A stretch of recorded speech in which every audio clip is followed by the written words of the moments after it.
Bismillahirrahmanirrahim. Assalamualaikum warahmatullahi wabarakatuh. Kawan-kawan, kita hari ini membahas mengenai harimau. Indonesia mengenal 3 harimau, yaitu harimau Bali, harimau Jawa, dan harimau Sumatera. Maksud saya adalah harimau loreng. Tapi Panthera tigris balicka dan Panthera tigris javanica sudah lama menghilang dan sudah dinyatakan punah, sehingga tumpuan Indonesia ada pada harimau loreng Sumatera, Panthera tigris sumatrae. Hari ini saya mencoba diskusi dengan seorang tenaga yaitu Mbak Rika. Halo Mbak Rika, selamat pagi. Selamat pagi, Prof. Sehat semua di sana? Alhamdulillah sehat, Prof. Sehat juga ya, Prof. Ya, di Lampung ya. Ya. Insya Allah. Karena tadi saya khawatir di Bogor hujan terus, tapi alhamdulillah sudah mendapatkan situasi yang cerah. Iya. Mari Kak, Ya, ini siap. rame juga soal harimau loreng Sumatera. Ya, bukan hanya Viral ya, seluruh, Prof. bukan hanya seluruh Sumatera, karena juga kemarin tadi malam ya, itu ada 2 ekor harimau tertangkap di kamera, apa namanya, kamera trap itu di perkebunan sawit itu masuk ke rumah dan mengerikan juga ya 2 ekor kan itu kan. Lalu apa yang sebenarnya terjadi di Taman Nasional Bukit Barisan Selatan, Marika? Iya, benar. Memang akhir-akhir ini kita sedang viral itu ya, Prof ya. Viral Berita sekali ya. tentang beritanya negatif semua lagi. Harimau makan manusia, kantor Resort Mengerikan. dibakar gitu ya. Jadi saya coba untuk melihat dari perspektif yang berbeda nih, Prof. Yes. Jadi dari sisi ekobiologi harimaunya. Jadi biar harimau Ekobiologi ini enggak, harimau. ya biar Mantap. harimaunya nggak disalahin terus gitu. Jadi memang kita ketahui ya TNBBS ini kan kawasan konservasi Taman Nasional yang punya mandat itu 3 pelestarian satwa penting gitu, Prof ya. Oke. Ada badak Sumatera, gajah Sumatera, harimau Sumatera. Oke. Dan kita pun masuk menjadi salah satu warisan dunia kan. Ya. Dan Tropical Rainforest Heritage of Sumatera. Sayangnya kita pun masuk dalam list of World Heritage in Danger, lagi in danger Begitu juga kita ya. nih, Prof. Iya, sejak tahun 2011 kita in danger. Jadi memang ada ancaman terhadap satwa ini, terutama untuk penurunan kualitas habitatnya.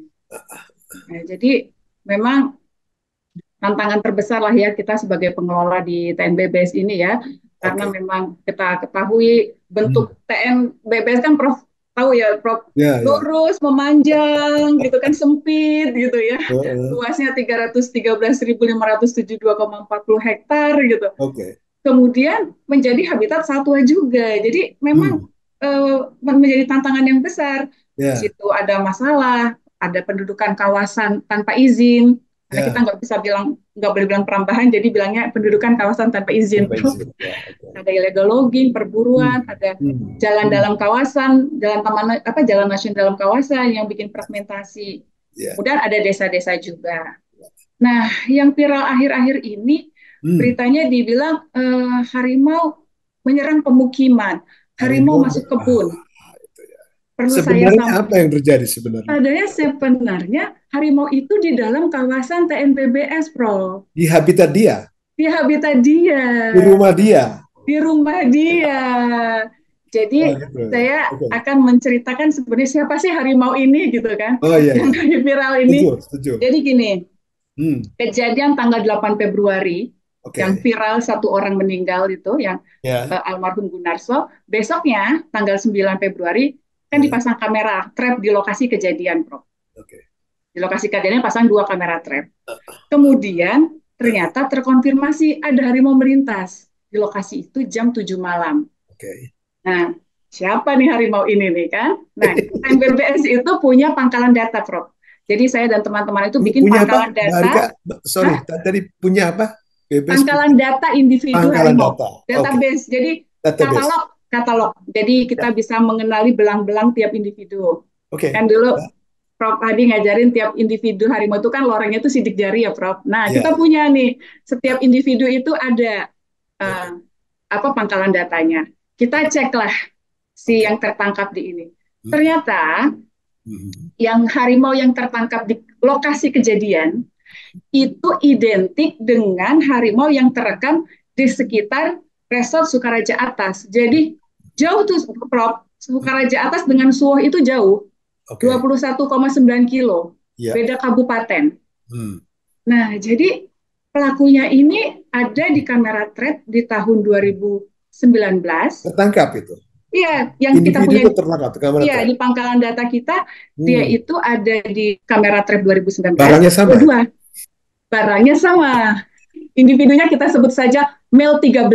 Mel 13. Mel 13. Itu nama individunya? Iya, nama individunya Mel 13. Jadi kita cek. Mel 13. Jantan nomor 13. Iya, jantan nomor 13. Jadi kita cek belangnya, kita pastikan ya, wah benar, ini si Mel 13 yang dari Resort Sukaraja Atas. Dia sudah berjalan, jadi kita menyimpulkan bahwa ini sebelumnya home range-nya di Sukaraja Atas dan Pemerihan. Itu berdasarkan kamera trap di pangkalan data kami ya. Kemudian dia melintas sampai ke arah barat laut sejauh 21,9 km sampai di lokasi kejadian. Berapa kilo jaraknya? 21,9 kilo, Prof. 21,9 kilo. 9 kilo, iya. Jadi selama hampir 2 tahun dia berjalan sudah hampir 21,9 kilo yang melipir. Saya tuh sebenarnya udah curiga gini, Prof, waktu ngecek di kamera, ini ada harimau yang pagi-pagi di belakang kantor resort, sore-sore di belakang Rhino Camp. Ternyata nyebrang jalan nasional yang jalan utama nasional itu ya. Jalan nasional. Besar itu. Siang hari itu kan. Ternyata melipir sampai dia di Kabupaten Suwoh ini, di Resort Suwoh ini.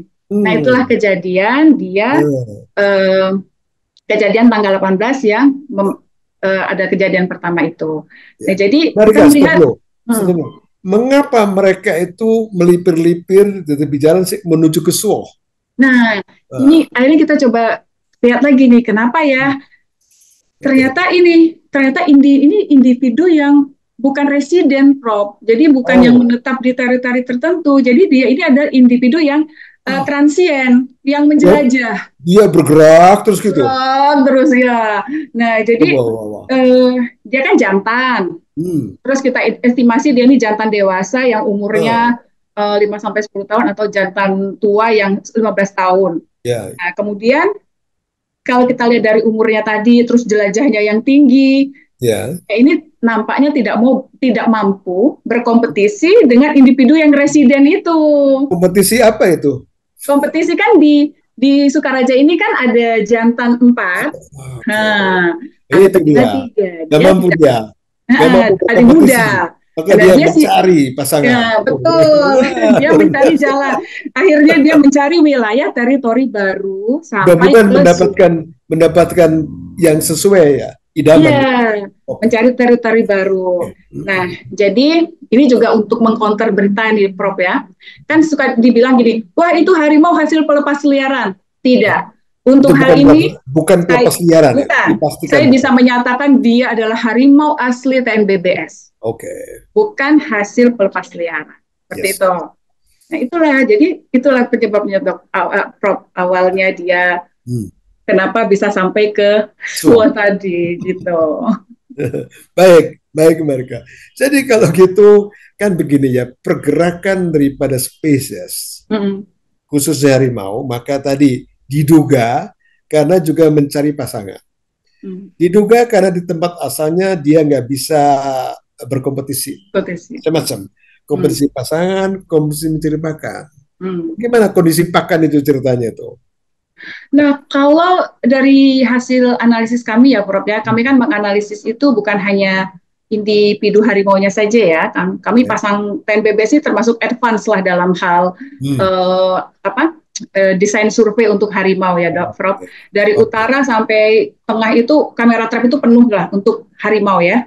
Kita pasang ada 130 kamera di bagian 130 kamera dipasang. Ya, di intensive protection zone. Jadi memang itu adalah monitoring yang intensif di sana. Ya, tujuannya untuk monitoring spesies secara Yes. intensif. Gerakannya dia kemana? Iya, kan betul. Jadi kan termasuk juga pakannya kan? Iya, benar. Jadi dari situ, babi hutannya gitu. ya, jadi selain harimaunya, kita juga menganalisis pakannya. Ya. Nah, dari hasil kamera trap, kemudian kami analisis dari okupansinya si satwa mangsa, mangsa ini cukup, Prof. Harimau mangsa cukup ya. Cukup, rusa cukup. Iya, kijang bahkan stabil meningkat, kijang ya, Prof.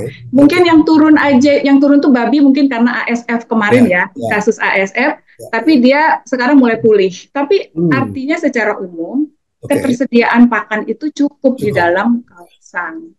Mbak Rika, selain itu mencari pasangan, selain soal pakan, juga ada lagi soal lain, yaitu di situ cukup nggak untuk minum misalnya, untuk mencari tempat bersembunyi misalnya, cukup nggak? Ya, jadi ternyata dia ini kan setelah kita perhatikan pergerakannya gitu ya, Prof ya, kan kita petakan nih dari mulai dia menyerang yang pertama di APL, kemudian dia masuk ke dalam kawasan, kita petakan pergerakannya sampai kemarin di tanggal 14 Maret itu, berdasarkan bukti titik temuan kita petakan, dia kan sampai ke dalam kawasan, dia itu ada di semak-semak, jadi melipir di pinggir-pinggir kawasan gitu, Prof. Jadi dia jalan memang di pinggir-pinggir, toh yang di dalam kawasan yang tadi yang sudah jadi kebun, jadi semak yang di dalam Resort Suwo itu pemukimannya habitat dia, itu pun sudah semak-semak. Jadi sangat aman bagi dia untuk bersembunyi. Artinya semak-semak ada hutannya juga kan? Iya. Sungainya tersedia, jadi aman. jadi dugaan utama mengapa? Dugaan apa ya? Jalan itu mengapa itu ya. Jadi kita coba mengapa ya dia ini kok keluar gitu ya. Kita melihatnya ya mungkin tadi ketika dia mencari teritori baru sebagai jantan yang tanpa arah dan tujuan gitu kan. Jadi kayak floater gitu kan, Prof. Tapi yang agak menariknya gini, Prof. Setelah kita sampai selama dari kejadian sampai tanggal 8 sampai 14 ini, dia itu kan pergerakannya linear terus turun. Jadi sudah ke utara, turun lagi mau balik lagi ke Sukaraja. Mau ke tempat dia lagi. Jadi kita mikir dia ini kenapa ya? Apa yang dia cari ya? Apakah ini mungkin kita bisa diskusi, ini agak menarik nih, Prof. Apakah mungkin harimau itu kan punya daya ingat ya, Prof? Daya ingatnya tinggi kayak gajah. Apakah dia punya dendam pribadi terhadap pemburu? Nah, itu yang suka pasang jerat, karena kita tidak mungkin loh, Prof, menangkap harimau di rumahnya. Iya dong. Itu rumah dia kan. Rumah dia kan. Itu rumah dia. Walaupun sudah berubah jadi kebun kopi, coklat. Siapa yang berubah? Siapa yang berubah itu? Iya. Om Rengs ya. Nah itu, jadi kalau kemudian kecenderungan dia kok akan arahnya ke sini, mau balik lagi ke Sukaraja atas. Sekarang ini, Prof. Ya, Marika, pengalaman saya dengan hewan-hewan ini, dengan hewan liar maksudnya, dia mempunyai memori yang tinggi. Saya belajar dengan gajah, dan juga saya belajar dengan harimau. Maka dia tuh mempunyai satu insting behavior yang sangat tinggi yang dia rekam siapa musuhku. Jadi dia sangat mungkin ya, Prof ya? Iya. Sangat mungkin. Dan sangat mungkin karena dua hal. Dia mempunyai insting behavior, dia mempunyai hak hidup.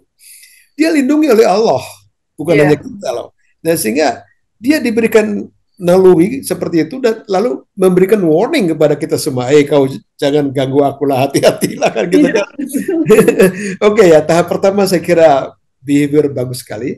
Yang kedua saya ingin tahu, sebenarnya berapa sih jumlah harimau di Taman Nasional Bukit Barisan Selatan, Mbak Rika?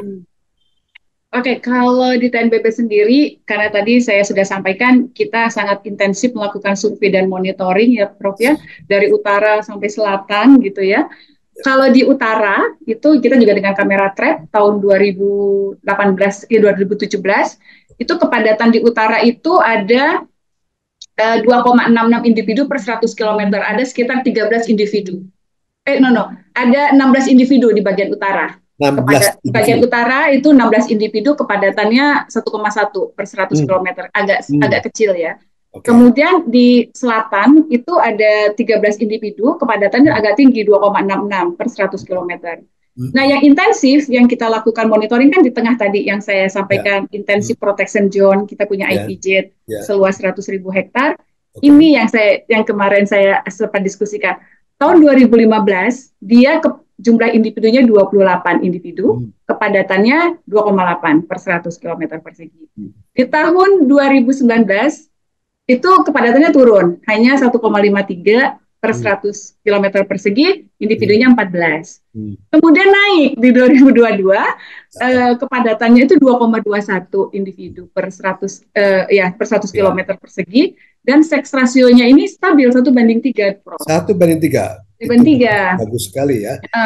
Dan kita masih menemukan di kamera trap itu di foto itu ada 2 anakan harimau, sama induknya, 2 anak, 1 induk. Dalam 1 induk. Wah, normal banget. Normal dan sekali. Di tempat yang berbeda, Prof. Jadi waktu saya survei dampak jalan itu di Liwadrui, itu tertangkap juga 1 induk bawa 2 anak. Jadi waktu itu kami lagi survei herpet, dia ikut di belakang kami. Tapi kami alhamdulillah nggak diapa-apain, cuma dikawal. Ya, kalau dikawal nggak apa-apa. Cuma dikawal. Baik-baik, nggak ada masalah. Nggak masalah. Terus di kamera trap 2022 itu nemu lagi di resort yang berbeda, di resort Ngapur, 1 induk bawa 2 anak. Jadi kami kan pasang kamera itu 180 hari, Prof. Okay. Nah, di awal dia nggak nampak anak itu, tapi di akhir dia ada 2 anak. Artinya apa artinya? Artinya apa? Artinya tadinya nggak nampak, sekarang nampak. Punya anak. Jadi jadi awal berarti ini kan artinya generasi dalam populasi itu kan masih terjadi, Prof. Oke. Mari kita stop dulu ya. Jadi tadi ada 3 hal.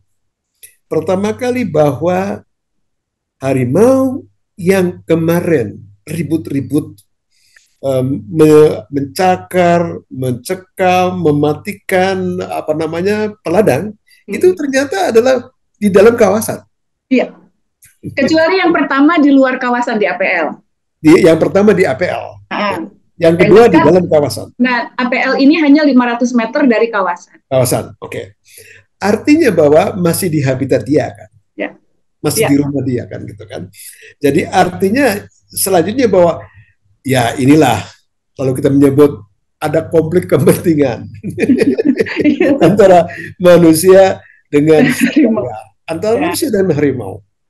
Lalu artinya artinya bahwa harimau ini mempunyai hak di situ. Lalu bagaimana kita mengatur dari para pendatang yang memuka-muka, yang merusak-rusak, yang memburu-buru agar supaya ini nggak kejadian kan gitu kan, approach-nya seperti itu ya, supaya harimau ini jalan, taman nasionalnya sustain kan gitu kan, semua spesies sustain.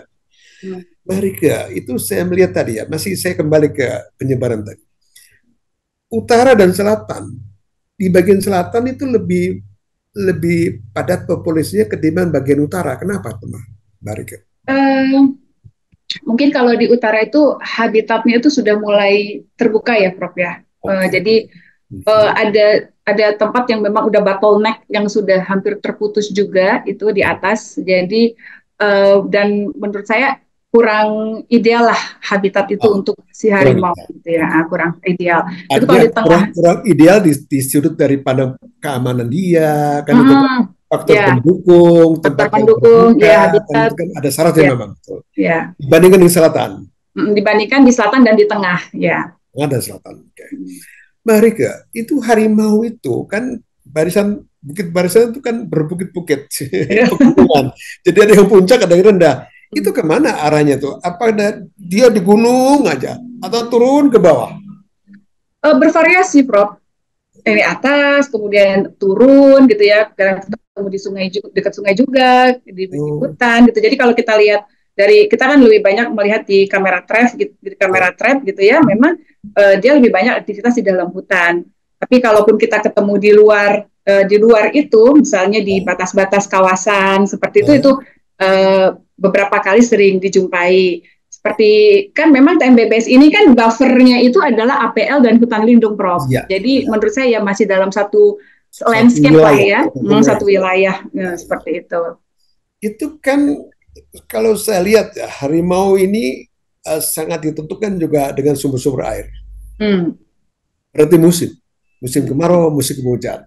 Apakah dalam musim-musim kemarau misalnya harimau lebih cenderung naik ke atas atau cenderung turun ke bawah?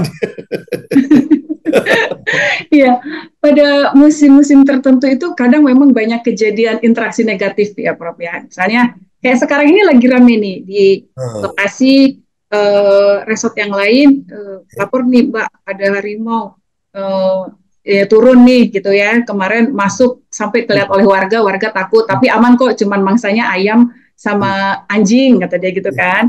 Beruang juga turun sekarang sama kalau beruang makannya kambing, Prof. Nah, jadi memang saya melihat di musim-musim seperti ini ya, cuaca misalnya sekarang musim apa seperti ini? Ini musim hujan ya. Ya, kita itu agak ramai memang ini ya. Mbak Rika, nih fenomenanya terbalik ya. Dalam observasi saya, mungkin berubah situasi ya. 10-15 tahun yang lalu ke sana, maka musim kemarau yang dia tuh sering turun gitu. Sering masuk kampung mencari minum, mencari makan dan sebagainya kan gitu kan. Dan sekarang musim penghujan pun sekarang kelihatannya dia itu jalan-jalannya tuh ke batas-batas wilayah kan gitu ya. Karena barengan juga di TNBBS ini beruangnya iya, harimaunya iya, gajahnya juga iya gitu, Prof. Jadi dari bulan lalu lah gitu kan. Sudah mulai keluar gitu kan. Nah, itu. Jadi mungkin sudah juga terjadi perubahan perilaku adaptif terhadap musim ya, Prof. Jadi berarti konflik ini cenderung akan terjadi karena dia selalu melipir mendekati permukiman. Mendekati manusia lah kira-kira gitu ya. Pinggir kawasan. Oke. Mari ya, kalau demikian maka bagaimana saran-saran? Kalau kita kan melihat dinamika daripada spesies, dinamika fluktuasi daripada musim, kan itu kan dinamika pergerakan, ya sudah termonitor bahwasanya pada musim begini itu kawan-kawan kita liar itu mendekati permukiman, ini bahaya gitu kan. Ini antisipasi semacam itu gimana kawan-kawan di lapangan? Iya, jadi memang informasi seperti ini kita terus melakukan edukasi, Prof, kepada masyarakat ya, misalnya jangan dulu masuk ke dalam kebun seperti itu kan, interaksi negatif semakin tinggi gitu. Walaupun sebenarnya kebun itu udah kawasan, jangan masuk untuk menjaga keamanan gitu. Tapi memang kan agak susah ya, Prof, mengedukasi masyarakat kalau alasannya sangat kompleks. Aduh nanti makan apa, urusannya masih perut, itu agak-agak susah juga gitu. Tapi hal ini kita sampaikan. Dan saya melihat nih secara umum general ya, Prof, populasi harimau TNBBS ini kan stabil. Artinya sudah mendekati daya. Walaupun ada dinamika masih dalam tapi dia termasuk yang stabil. Artinya apa? Ini dalam konteks pengelolaan kita harus melihat bahwa ini manajemen habitat ini sudah harus diperhatikan dengan segala keterbatasan. Manajemen habitat, manajemen populasi ya, Prof ya. Dengan tadi saya sampaikan bentuk TNBBS kan tidak ideal gitu. Sangat memanjang, Dia bukan berapa kabupaten, Mbak? Berapa kabupaten? Ada 4 kabupaten, 2 provinsi. Nah, jadi kan sangat tidak ideal, tapi harimaunya kan survive, Prof. Dia masih bisa tumbuh, berkembang biak, beregenerasi. Salut saya kepada kawan-kawan lapangan. Saya sangat terima kasih sekali. Luar biasa. Ya itulah luar biasanya. Dia masih survive, bisa beregenerasi. Artinya kita sudah mulai memikirkan nih untuk keberlangsungan ini. Apakah nanti ketika manajemen kita berarti ke manajemen habitat perlu restorasi habitatnya kan, seperti untuk kelangsungan hidupnya gitu kan. Kemudian bagaimana bentuk pendampingan ke masyarakat gitu. Bagaimana mereka bisa berdampingan hidup, living in harmony gitu kan, between human and wildlife gitu. Mbak Rika, ya sebagai sudah berapa tahun dinas di TNBBS? Kalau di TNBBS saya baru 5 tahun, Prof. Tapi di konservasi sudah 24 tahun. Kalau konservasi 24 tahun. Nah, nggak apa-apa. Bagus sekali itu ya. Jadi artinya bahwa this is the conservation. Harus perlu naluri yang jelas, yang tepat, yang berkembang terus, dengan hati yang juga dikembangkan. Jadi kita bukan hanya dengan kepala, dengan our head, dengan our pemikiran, tetapi dengan hati ya. Lalu kita kerjakan dengan tangan, patroli dan sebagainya. Mbak Rikia Surya. Nah, lengkapnya Riki Surya ya? Rika Surya. Rika Surya. Masih optimiskah? Saya sangat optimis. Insya Allah. Saya tuh selalu optimis, Prof. Harus. Saya tuh selalu optimis. Karena apa ya, akhirnya saya menemukan passion bahwa saya itu kerja di wildlife. Gitu ya. Yes. Inginnya ketika saya ada di Taman Nasional ini, apa sih yang saya bisa kontribusikan dengan ilmu saya gitu kan. Banyak pembelajaran yang saya dapatkan, terutama ketika berinteraksi dengan satwa. Ternyata banyak yang bisa kita pelajari dari satwa sebenarnya, Prof. Dari situ kasih. Kan. Jadi S1 di Fakultas Kehutanan, IPB, S2 juga masih di Fakultas Kehutanan IPB. Dan mendapat beasiswa dari Kementerian KLHK dulu. Alhamdulillah. Ini Alhamdulillah. Saya kira saya sangat mendukung Mbak Rika. Terima kasih sini suatu kondisi yang buat saya sangat membahagiakan. Ada generasi muda yang ada di lapangan, yang tahu situasi lapangan, tahu bagaimana kondisinya, tahu bagaimana pengamanannya. Titip ya, Taman Nasional BBS. Insya Allah. Kita maju terus. Assalamualaikum warahmatullahi wabarakatuh, Mbak Rika. Waalaikumsalam warahmatullahi wabarakatuh. Terima kasih, Prof.